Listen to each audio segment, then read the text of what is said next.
Good afternoon, my friend. It's time for a chat with the pastor. It's a rainy Friday afternoon, October the 16th. We are well into the fall season. If you're a nap taker, today is a good day to take a nap. But if you work, the 5 hours or the 9-hour shift to 5, you can't do that.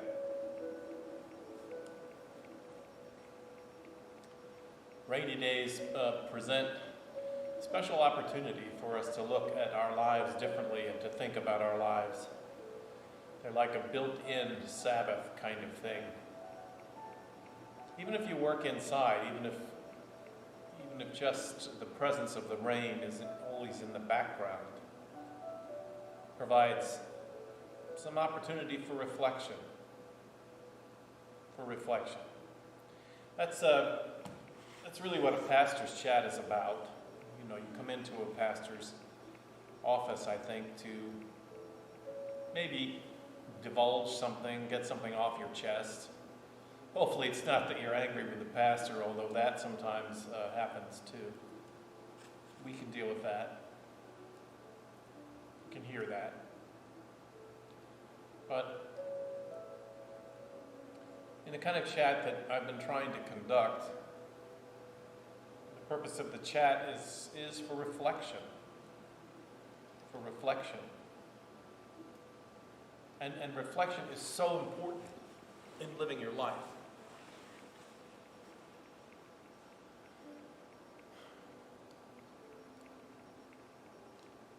There's a great big complicated study in theological circles about praxeological faith.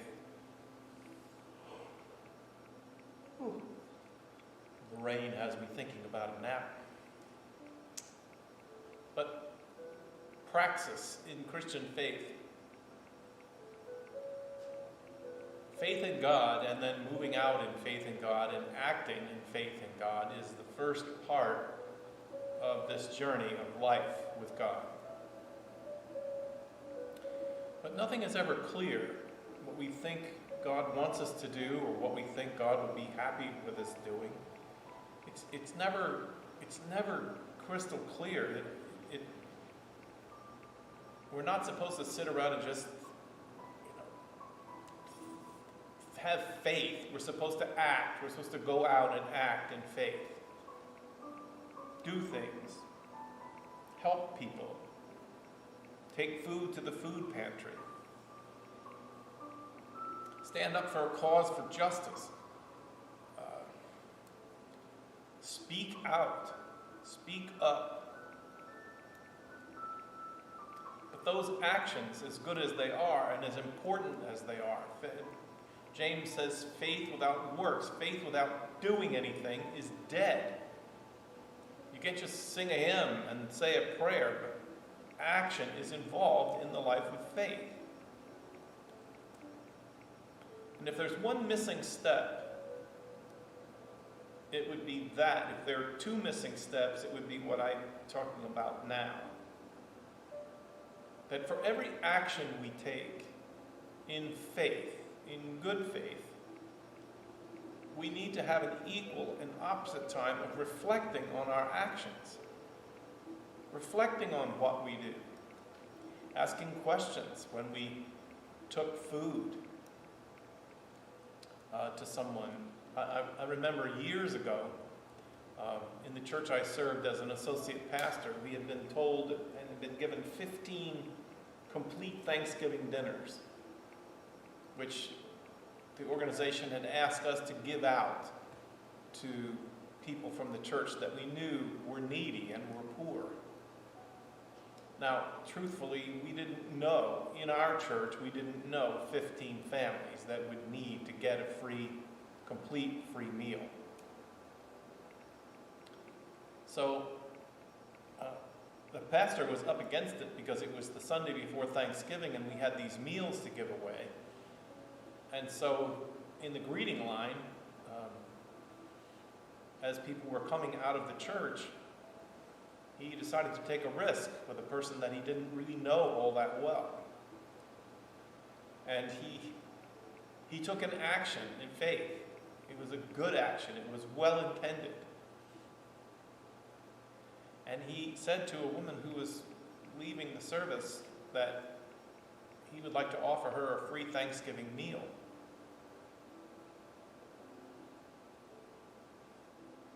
And she immediately said to him, What about me and the way I look made you think that I was in need of a Thanksgiving meal? Why would you have offered that? That's supposed to be given to people that are poor and are without resource. And I am not any of those people. So there was a good action. The action was taken. But upon reflection, there was a lot to learn about assumptions that my pastor was making and that I was making as well about how we decide if we don't know who's needy and who's not. Reflection is probably the most important part because actions, good intentions, you know what they say about good intentions, they're the paving blocks on the road to really awful consequences. Reflection is what brings us back to the spiritual task. And reflection is what I do, what I invite others to do in a pastor's chat. Reflect on our lives. Maybe look at the things we're doing and ask, why are we doing it? Are we doing it because it somehow works for us? Are we really seeking to know whether the good that we're doing is really landing out there as a good action? So much of the history of the church in the world would have benefited from longer periods of reflection upon action. Just because we had in mind that we were going to do something good without reflecting on the results of what we've done, sometimes we just keep repeating the same thing. So, a time of reflection. How are you doing? How about the things that you did that you thought were really good and that you're really proud of? Have you reflected on them? Would you like to? How about your life? Reflecting on your life, choices that you've made about how to use your life and your time and the gifts that are given to you. It's so important to have a period of time to reflect. And rainy days, perfect. Rainy days are perfect. When the clouds descend and there's all kinds of metaphorical reasons for just sitting still. Visibility is low. Can't fly. Taking the time to sit and to reflect, and to talk, or to listen.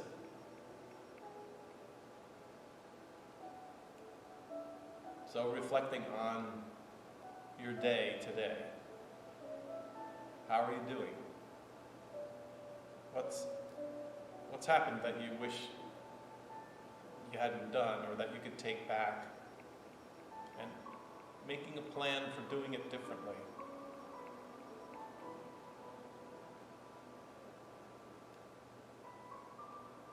The sound of the rain. In this building is a great A-frame roof. Creates this arena of sound so that when the rain falls, even when it lightly rains on this big rooftop, it creates a little drum. It's great for reflection.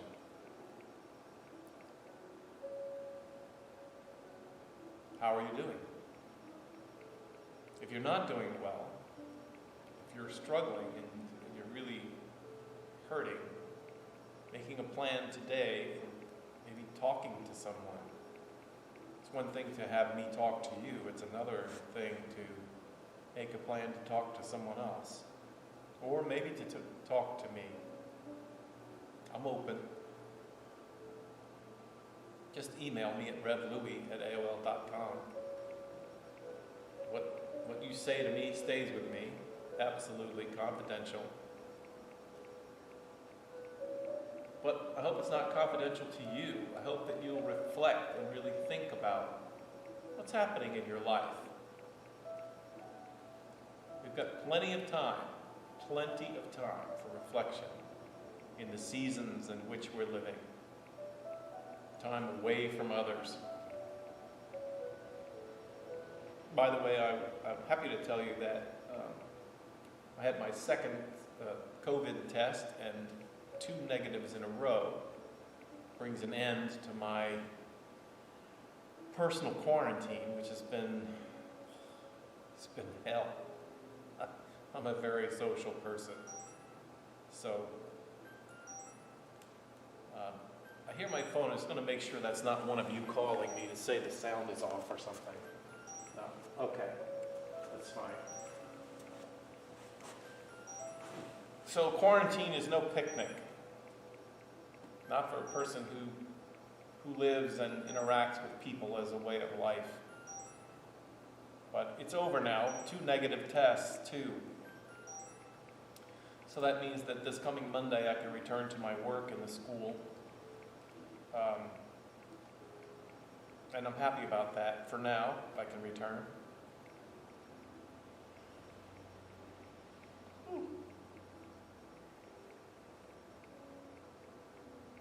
I don't know, I can use some time for reflection productively, but when I get too much of it, it doesn't become productive anymore. I just watch the clock and wait for the time to pass.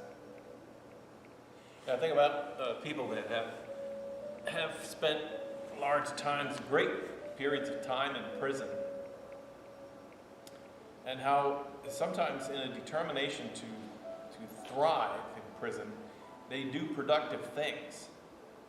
You know, etch murals on the walls of the prison, or if they get a book or the Bible, they memorize it word for word. They use their time productively. I want to believe that I would be one of those people that would use isolation time productively, but it's not clear to me that it would start out that way. I would get there because I don't like boredom. But this period of time of really isolating, although I wasn't, you can talk on the phone and there's other ways to interact, but complete personal isolation away from other people is it's a real life-bending, mind-bending challenge for me.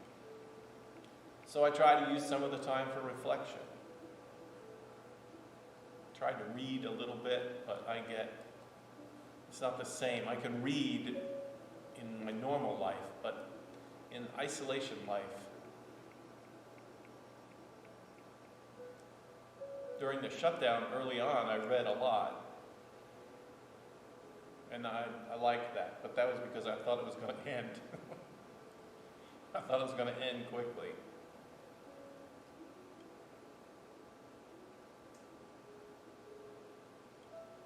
I hope you're doing well. No matter what stage or place your life is in, I hope you are thriving in it. That's my hope for you.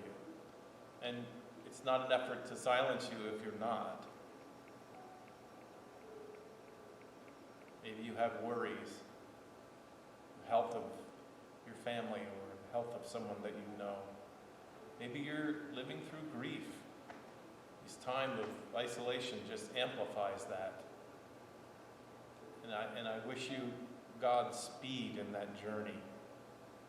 Let the richness of your love and caring for the person that you lost live large in your life. There's no reason to hide from it.